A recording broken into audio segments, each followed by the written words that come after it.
Hi! For my final project, I decided to write my own first chapter to a mystery novel that I called Knave and the Case of the Great Fall, and it's about a private investigator who lives in a fantasy world and must solve the murder of a very familiar nursery rhyme character.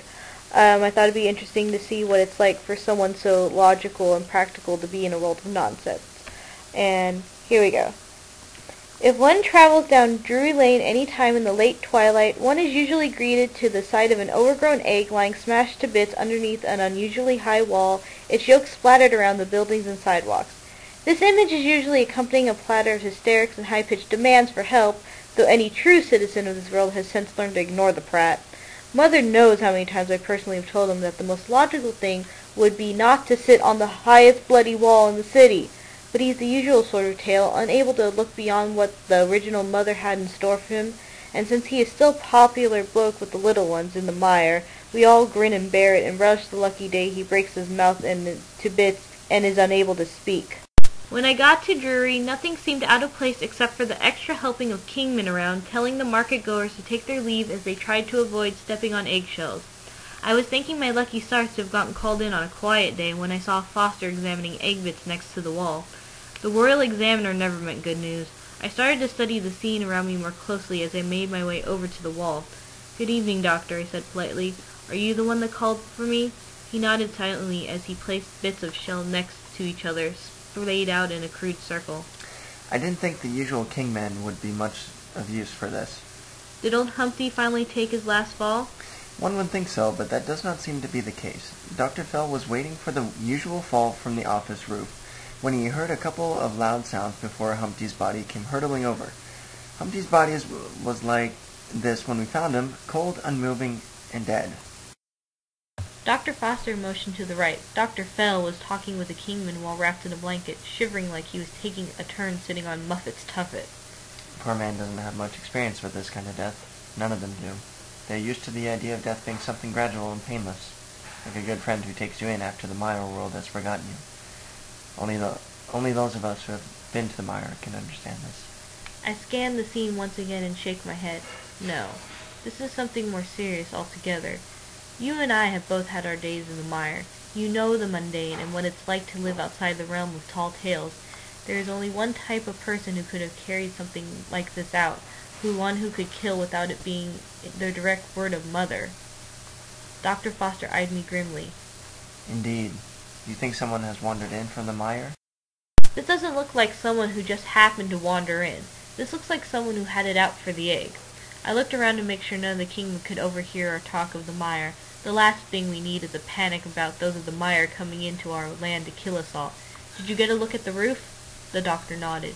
"Do you know what firearm was used to shoot him off the roof?"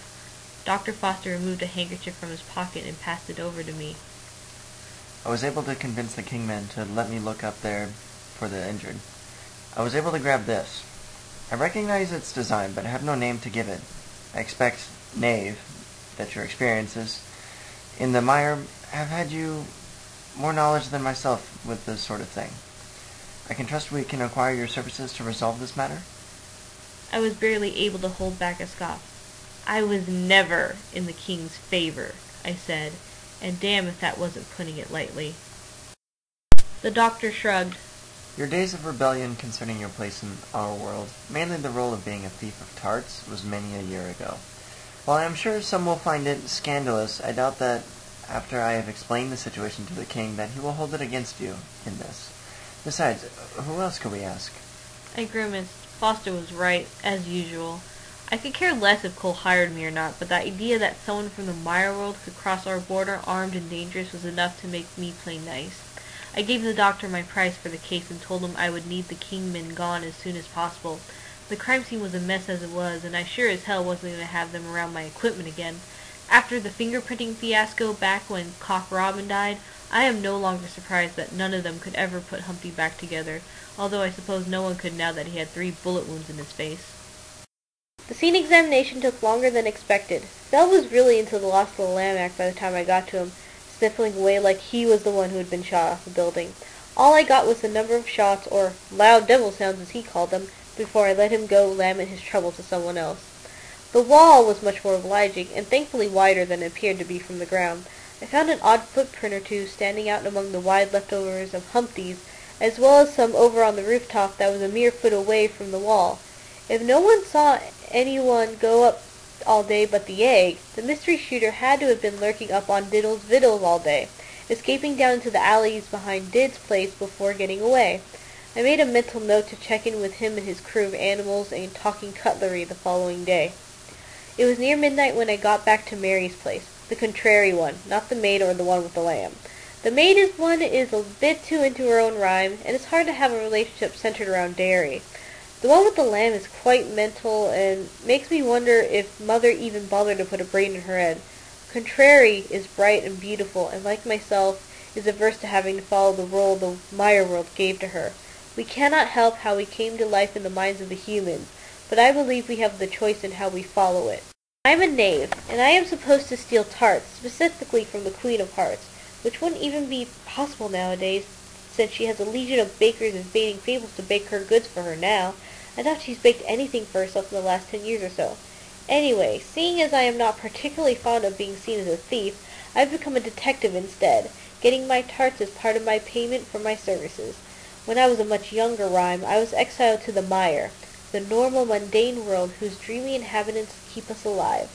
The king thought I would set a good example among the others who were fading or dissenting, and he had never liked the way his wife looked at me. And it wasn't like I didn't like her either. She's an old tale that's had way too many artists rendering her, and looks quite blurry and chaotic. The mire world was unimaginably hard for a rhyme like me, and if not for having found work as a private detective at some low-down firm, I might not have lasted my long 10-year ban. I came back from the mire wiser and with the gift of their logic, arguing my way into my present lifestyle. Contrary's little rebellions are quite different than mine. She does do the gardening bit, much like her song goes, but if you were in her greenhouse looking for pretty maids in a row, you would probably run into something nasty and man-eating. Mary believes that in order to keep from fading from time, that what we all need to learn is to adopt new symbols and images and make ourselves a part of them, so that if one aspect of us fades, we have another to fall back on. To do this, Mary gathers the dream stuff between our world and the mire, taking anything plant-like that she sees as unique and memorable. She has red, man-eating plants with white dots that can swallow you whole if you get too close. She has flowers that have yellow and blue bell-shaped heads that look cute until I saw one of them shoot these hard little balls at the crooked man when he tried coming into Contrary's shop. She has multicolored herbs that she mixed together for those that are ill, though she stayed mad at me for a good fortnight when I grabbed the last of the red ones, unknowingly. If she wasn't still popular in the mire, I am sure her little babies would have done her in by now, but I can't help but admire the spirit behind them. She had fallen asleep in the store again, curled up with the dream copy I got for her of a book in the mire world about secret gardens. I hated to wake her up, but some of her mushrooms were breathing out some purple gas that didn't seem too appealing. She stood up, still groggy and half asleep, and began to head toward the house. She remained in her sleepy state until one of her plants pegged her with a hard yellow pellet. Contrary yelped and immediately began scolding the plant. It cowered in her presence, but was trying hard to look cute. How these things could save a rhyme from fading is beyond me.